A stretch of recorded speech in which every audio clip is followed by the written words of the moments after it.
Hi, everyone, and welcome to our podcast. My name is Anna.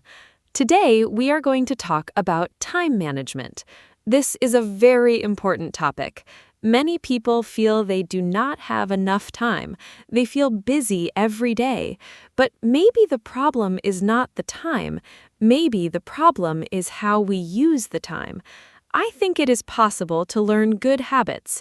We can all get better at this. I am happy to talk about it today with my friend Mark. Mark, hello. How are you?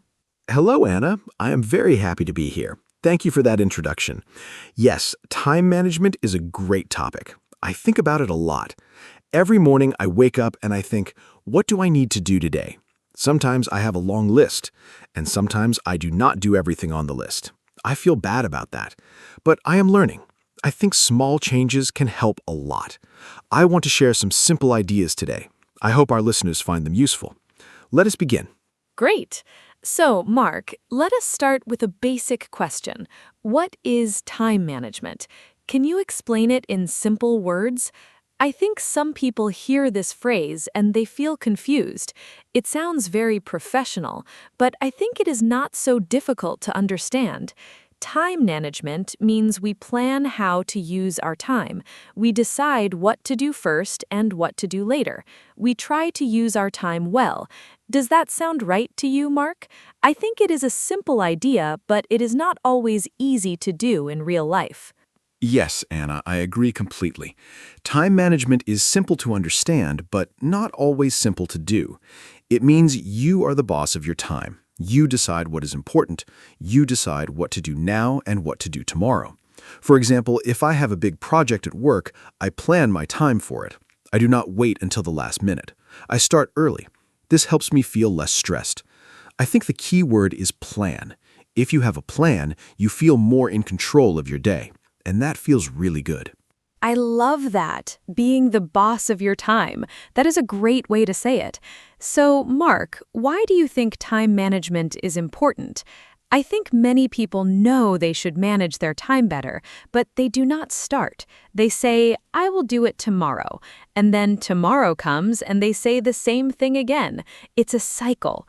I think we need a reason to change. For me, the reason is stress. When I do not manage my time, I feel very stressed, and stress is not good for health. What about you, Mark? Why is it important to you? That's a really good point, Anna. Stress is a big reason for me too. When I do not plan my time, everything feels urgent. I feel like I am always running. I never have time to rest.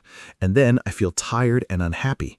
But when I manage my time well, I finish my work and I still have free time. Free time is so important. I can read a book, go for a walk, or spend time with my family. Good time management gives you more life outside of work. It's not just about being productive, it's about being happy too. Yes, I totally agree. Happy and productive. Let's talk about some common problems now. I think one big problem is that people do not know where their time goes. Have you ever had a busy day and then thought, what did I actually do today? I have that feeling sometimes. I'm busy all day, but I feel like I didn't finish anything important. I think the first step is to look at how we spend our time. We need to see our habits. Sometimes we are surprised. We spend a lot of time on things that are not important. Do you agree, Mark? Oh, yes, absolutely. I did an exercise once. I wrote down everything I did for one whole day. Every hour, I wrote a short note. And at the end of the day, I looked at the list. I was surprised. I spent a lot of time checking my phone, maybe 2 or 3 hours total. That's a long time. And I didn't even feel like I was wasting time. It just happened little by little. So I think awareness is the first step. You need to know your habits before you can change them. Try this exercise. It's very eye-opening and helpful. That is a fantastic exercise, Mark, writing down your activities. I think many people will be surprised when they try it. Okay, so now we know the problem. We do not always use our time well. What can we do about it? Let's talk about some simple strategies. One thing I do is make a to-do list every morning. I write down 3 things I want to do that day. Only 3, not 20 things, just 3 important things. This helps me focus. I don't feel overwhelmed. And when I finish all 3, I feel great. It's a small habit, but it makes a big difference. 3 things. I like that idea, Anna. It's simple and realistic. I also make lists, but sometimes my list is too long. Then I feel stressed looking at it. So 3 things is a good limit. I also try to do the most important thing first in the morning. I call this eating the frog. It sounds strange, I know, but it means you do the hardest or most important task first, before email, before social media, before everything. Then the rest of the day feels easier. You already did the big thing. The other tasks seem smaller after that. Have you tried this, Anna? Eating the frog. I love that expression. Yes, I have heard it before, and I think it is true. When I do a hard task first, I feel so relieved.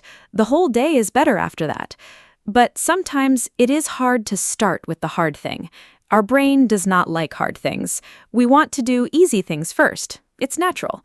So we need to be a little strict with ourselves.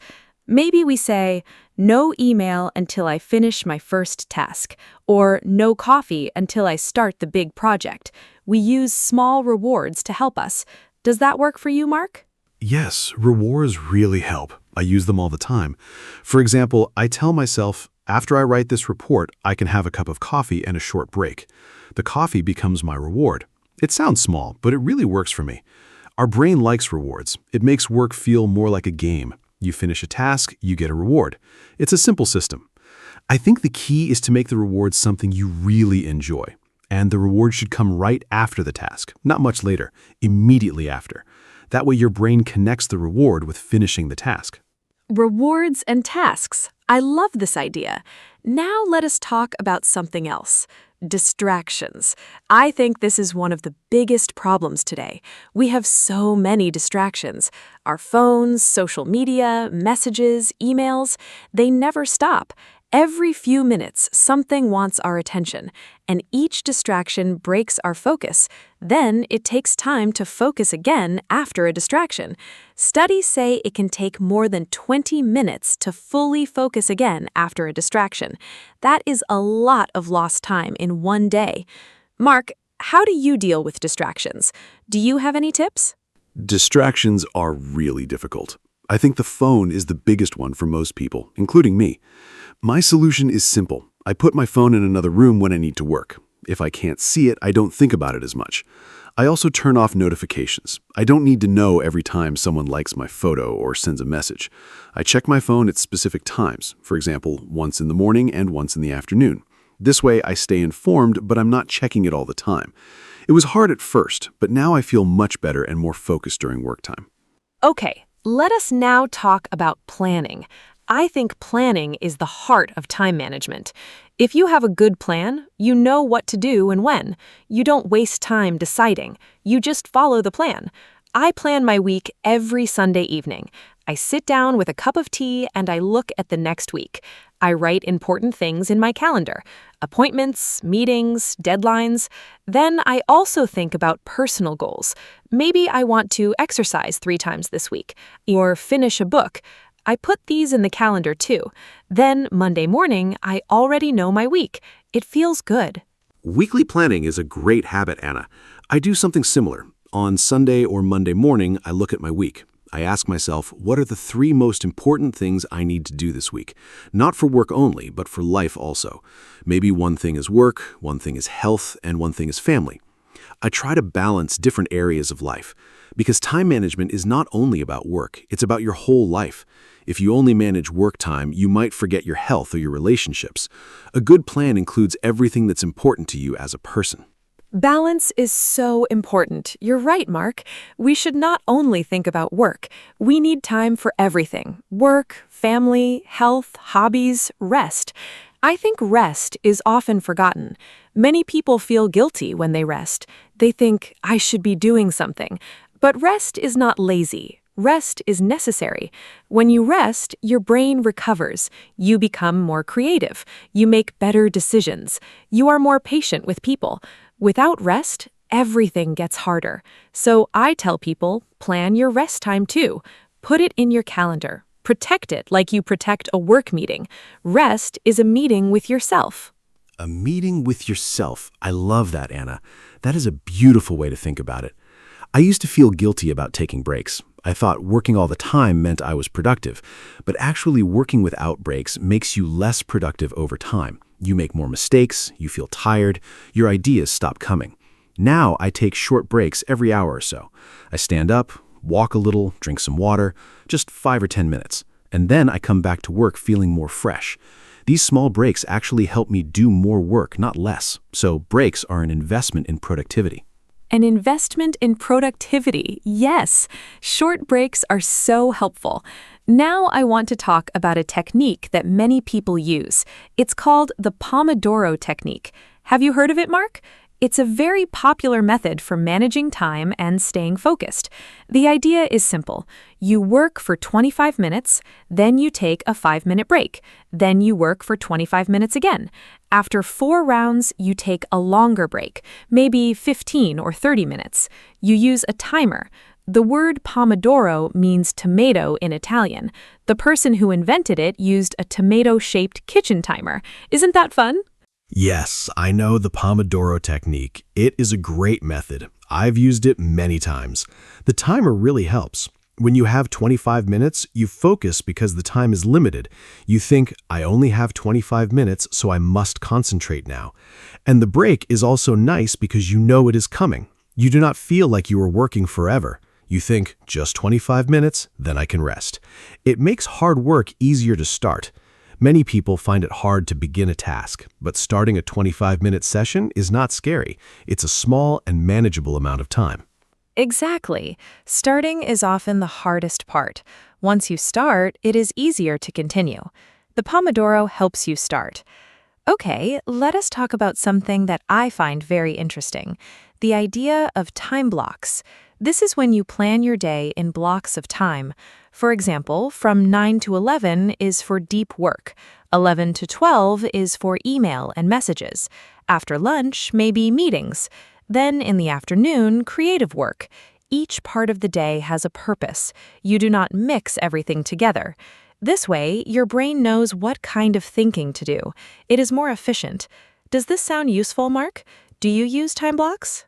Yes, time blocking is one of my favorite methods. I really recommend it. In the morning, my brain is fresh and I use that time for thinking and creating. I never schedule meetings in the morning if I can help it.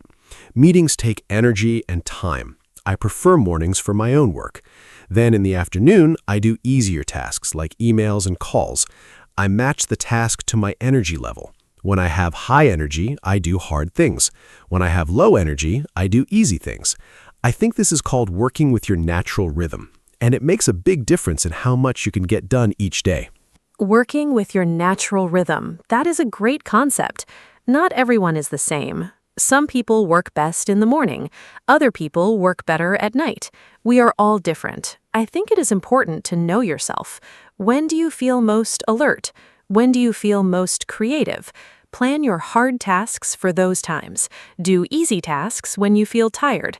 This is a very personal approach to time management. There is no one perfect system for everyone. The best system is the one that works for you, so you need to experiment a little. Try different things and see what helps you personally. I completely agree. Knowing yourself is really important.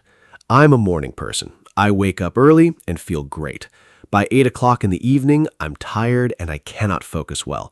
So I never try to do important work late at night. I know it will not be my best work.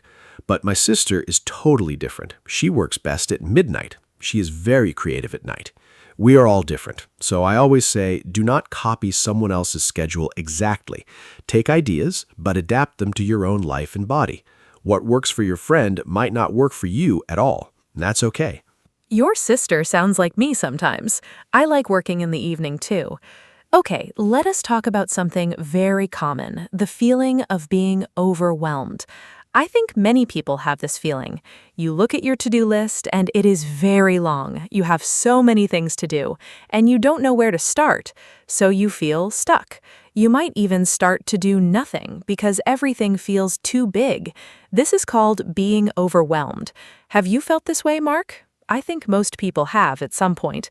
It's a very uncomfortable feeling, and it can stop you from doing anything at all. Oh, I know that feeling very well, Anna. It's terrible. You feel paralyzed. You can't move. I think the best thing to do when you feel overwhelmed is to stop and breathe first. Do not panic. Then take your big list and choose just one task. Just one. The most important or the most urgent one. Forget the rest for now. Focus only on that one task. Start it. When you finish it, choose another one. Take it step by step. The list will slowly get smaller, and each time you finish a task, you feel a little better. The feeling of progress is very powerful and motivating. One task at a time, simple and powerful. I also want to talk about saying no. I think this is very important for time management. Many people say yes to everything. Someone asks for help, they say yes. Another meeting is added, they say yes. A new project arrives, they say yes. And soon, their calendar is completely full. There is no time for their own priorities. Learning to say no is a skill. It is not rude to say no, it is responsible. When you say no to one thing, you say yes to your own time and priorities. Mark, do you find it easy or difficult to say no? Honestly, saying no is very difficult for me. I'm a people pleaser. I like to help. I don't want to disappoint anyone. So I often say yes when I should say no. And then I'm stressed because I have too much to do. I'm slowly getting better at this. One thing that helps me is to pause before answering. When someone asks me something, I don't say yes immediately. I say, let me think about it and check my schedule. This gives me time to decide honestly. Sometimes I can help, sometimes I cannot, and that's okay. We can't do everything for everyone all the time. It's not possible. Pausing before answering is a wonderful strategy. I do that too now. It's okay to say, I will check and let you know. You don't have to answer immediately. Okay, let us talk about technology and time management. We already talked about phones and distractions, but technology can also help us manage time better. There are many apps and tools for this. Have you used any apps for time management, Mark? I know there are apps for to-do lists, calendar apps, timer apps, and many others. Sometimes I think there are too many options, and it can also be confusing. Do you use any specific apps that you like? Yes, I use a few apps. For my to-do list, I use a very simple app. I just write my tasks and check them off when I finish. The satisfying feeling of checking something off is real and motivating. I also use a calendar app for all my appointments and plans. I sync it with my phone and computer. For the Pomodoro technique, I use a simple timer app, nothing fancy. I think the key is not to use too many apps. Find one or two that work for you and stick with them. Changing apps all the time is also a way to waste time. The tool is not the solution. Your habits are the real solution. That is so true. The habit is more important than the tool. You can have the best app in the world, but if your habits are bad, the app will not save you. Okay, I want to ask you something personal, Mark. What was your biggest time management mistake? Something you did before that you do not do now? I will share mine too. I think it is helpful to learn from mistakes. We all make them. My biggest mistake was trying to do many things at the same time, what people call multitasking. I thought I was saving time, but actually I was doing everything poorly and slowly. What about you? Multitasking. Yes, that was my mistake too. I thought doing two things at once was efficient, but our brains cannot really multitask. We just switch quickly between tasks, and each switch costs time and mental energy. So we think we're saving time, but we're losing it. My other big mistake was not having a morning routine. I used to wake up and immediately check my phone, emails, news, social media, and then I felt stressed before I even had breakfast.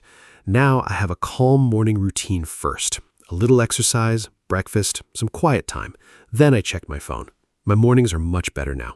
Wake up earlier, yes. Even 10 or 15 minutes can help a lot. Now I want to talk about something called deadlines. I think deadlines are very important in time management. A deadline is a date or time when something must be finished. Without a deadline, tasks can go on forever. We keep working on something without finishing it, or we keep postponing it. But with a clear deadline, we work with more focus. We know by Friday this must be done, so we manage our time better during the week. Mark, how do you use deadlines? And what do you do if a deadline feels scary or too close? Deadlines are very useful. They create a little pressure, and sometimes that pressure is good. It helps us focus. I always set deadlines for my tasks, even if no one gives me one.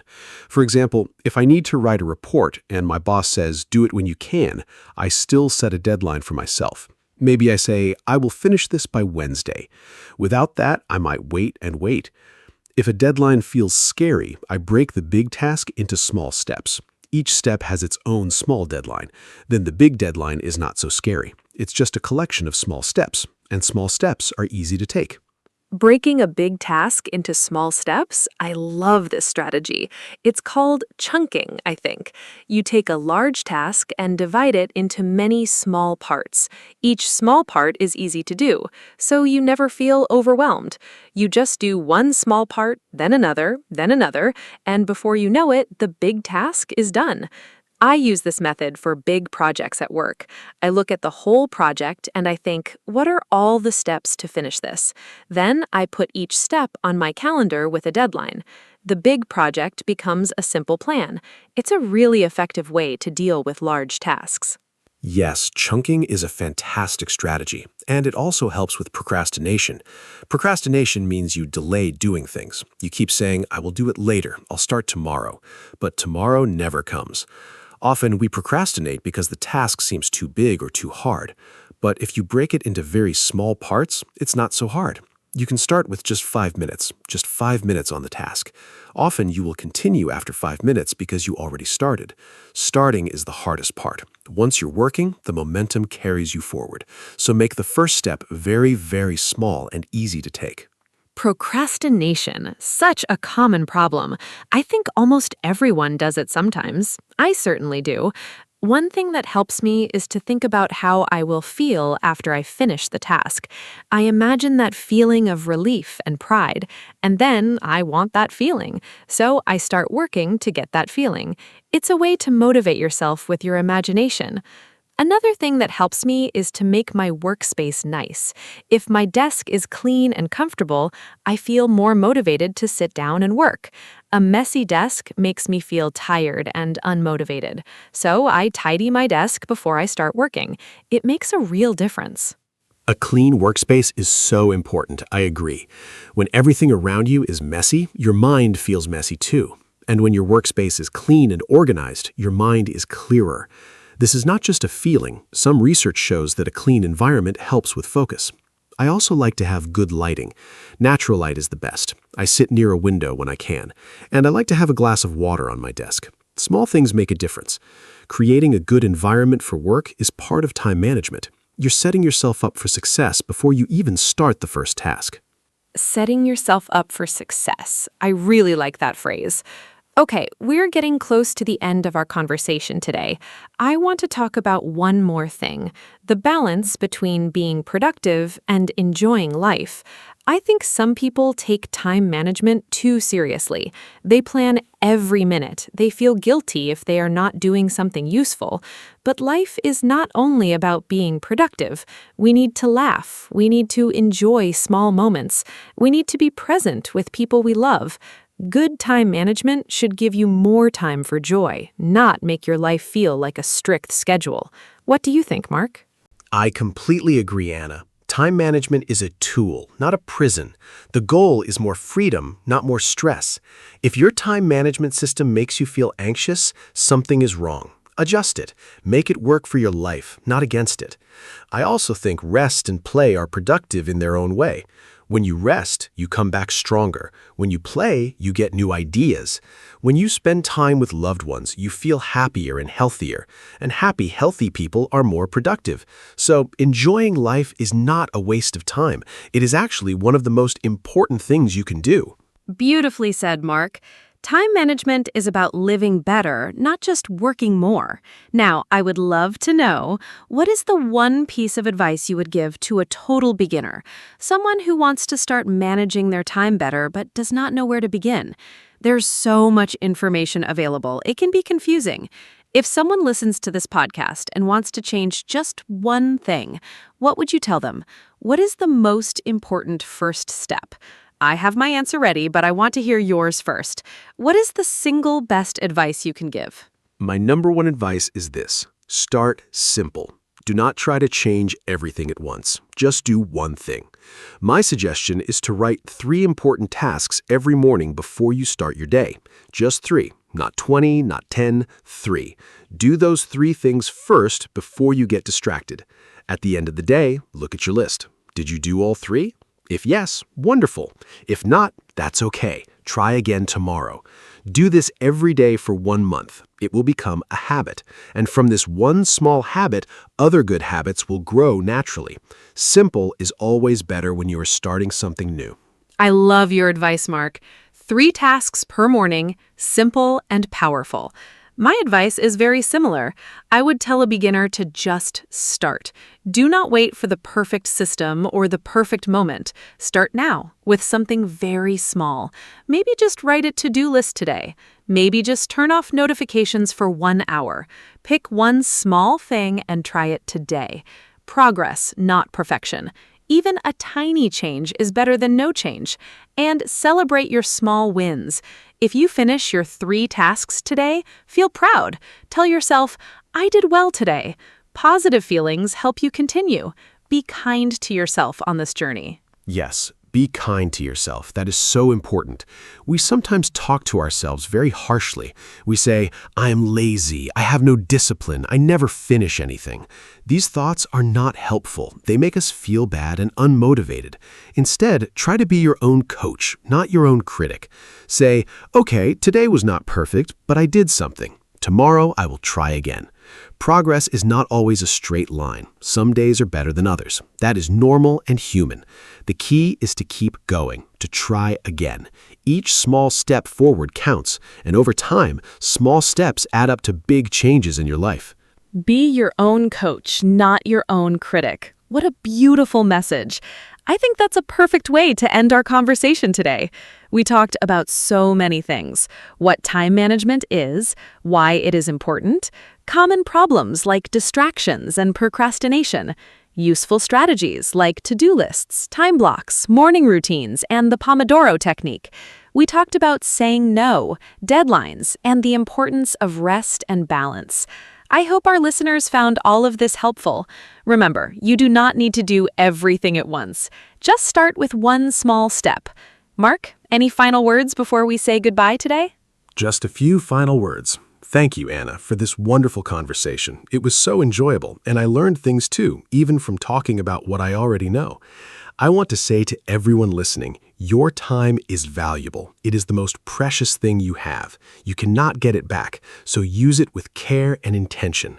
Plan your days. Focus on what matters to you. Rest and enjoy life. Manage your time so that you can live a life you are happy with. Start small, be consistent, and be patient. You can do this. Thank you for listening to our podcast today. We hope to see you again very soon. Thank you so much, Mark, and thank you to everyone who listened today. We hope this conversation gave you some good ideas and maybe some inspiration to start making changes. Time management is a journey. It's not something you perfect in one day. It takes practice and patience, but every step you take is worth it. Your future self will thank you. If you enjoyed this podcast, please share it with a friend. Maybe someone you know needs these ideas too. Take care of your time and take care of yourselves. Goodbye for now, and see you in the next episode of our podcast. Bye-bye.